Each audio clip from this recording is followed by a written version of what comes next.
Now we come to the final option in text properties, this being the blur option.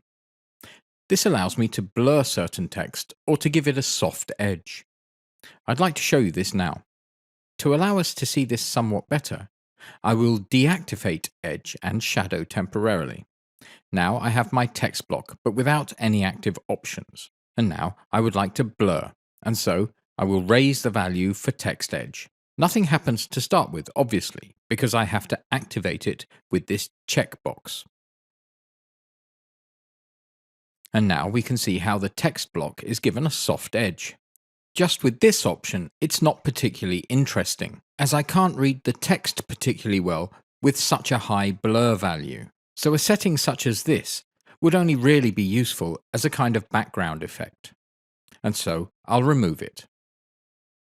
If I use smaller settings, however, I'll set it using the mouse wheel, then the effects can be more subtle. This can be useful when I want to give my text a softer contour. And so the text fades out to a slightly unsharp edge.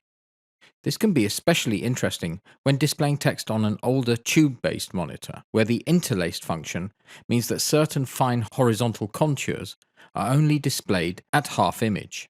This means that very fine text flickers. By using a slight blur, this flickering can be diminished somewhat. Today, however, this may not be as important as it used to be. Now, I would like to use the edge option, and for it to have any function, I have to activate edge once again. I will increase the blur setting for edge, and now we can see that the contour fades out softly. In fact, it does so in a gentler way than using the edge option directly. So we can see that this additional blur possibility is rather useful. I can temporarily enlarge the contour a little bit, so that we can see everything in more detail. And now, if I increase blur for the edge some more, then we see a significant soft border, one which I could not create using edge alone. I'll remove this for now. The same thing applies to shadow. In principle, I also have the possibility to adjust the edge of the shadow in the same way. I'll take everything out for now. Now I have a shadow that has the same dimensions as my text. I would like to give it some distance from the text.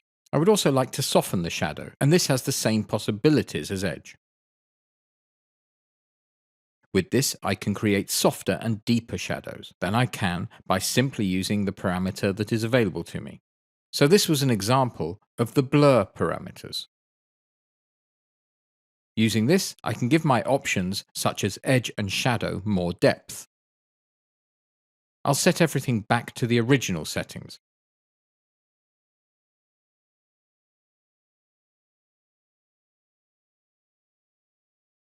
Just shadow I would like to use a bit, as this is something I like.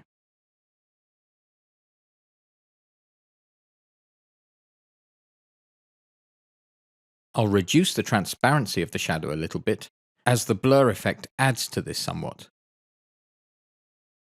And for the minute, I'd like to leave text design.